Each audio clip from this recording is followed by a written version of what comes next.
A roundup of the latest news now. Here are our top stories.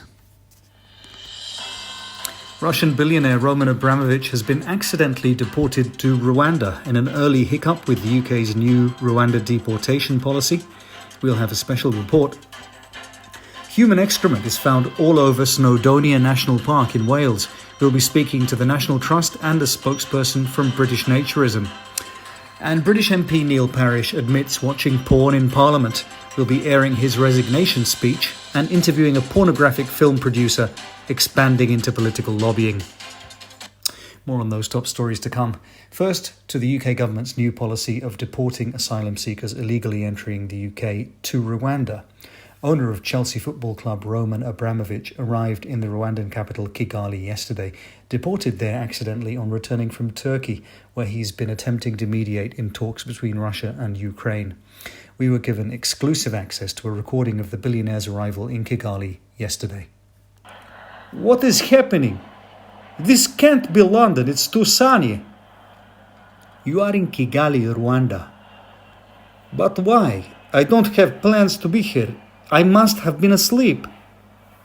That's right, we made sure that you are put to sleep on the flight. That's not my private jet. That's correct. This is a military cargo plane used for transporting illegal immigrants like yourself. Illegal immigrants? What are you talking about? I have Russian, Portuguese, Israeli citizenship. I collect passports like stamps.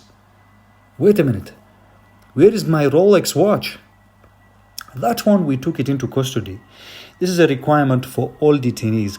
Granted, we will purchase a few houses with it, but the rules are the rules.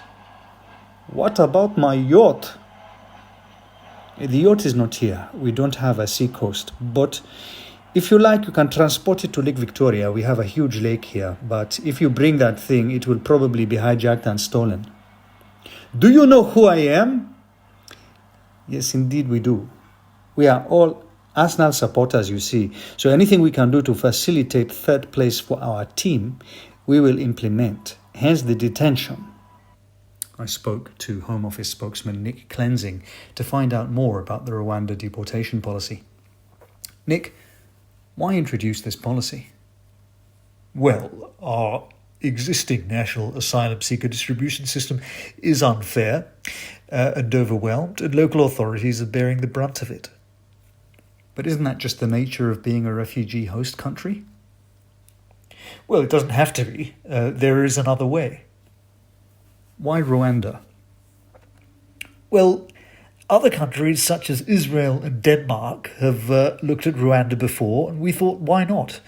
Besides, you'd be amazed how much can be achieved behind the scenes over there just by putting the right amount of money, and it really isn't much, in some carefully directed brown envelopes.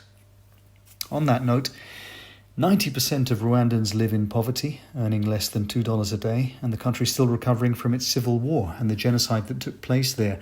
Is this really the kind of hospitality that should be laid on for refugees fleeing persecution?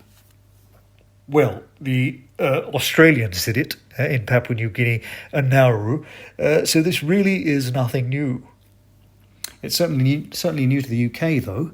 Australia's detention of immigrants offshore resulted in appalling conditions and a number of detainee suicides.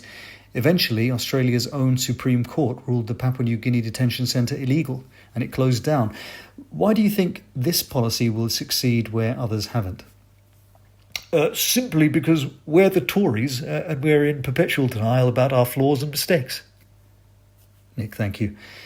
To Wales now, where National Trust officials found far higher than average amounts of human excrement in Snowdonia National Park over the Easter weekend. With me for a brief discussion of the issue is Rodri Llewellyn-Davies, spokesman for the National Trust, and Xavier Cremont, spokesman for British Naturism, who some of you may remember from one of our previous broadcasts.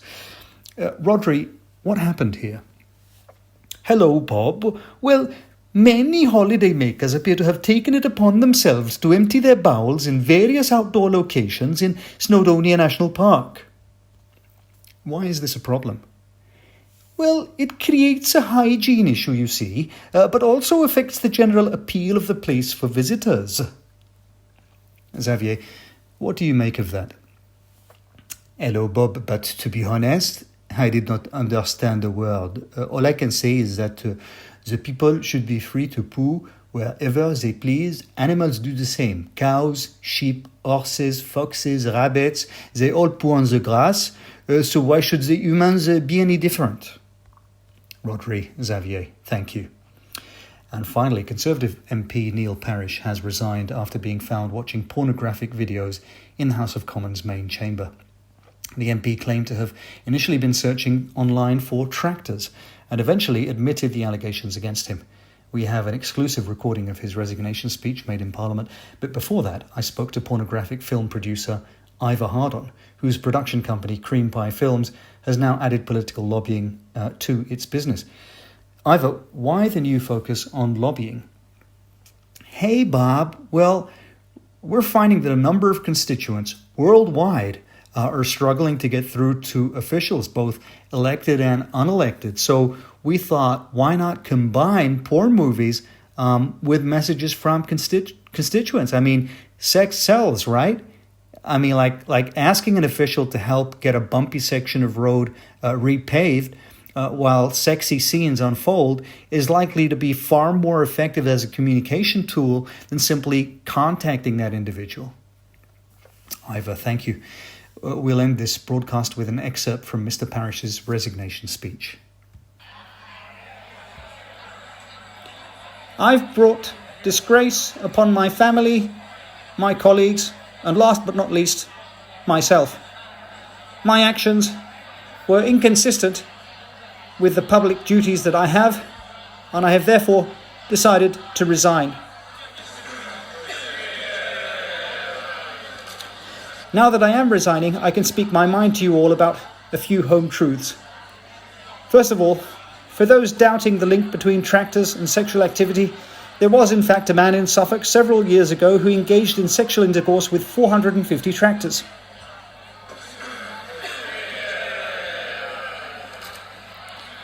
Secondly, let's face it, we're all a load of elitist tossers anyway, so it's not just me.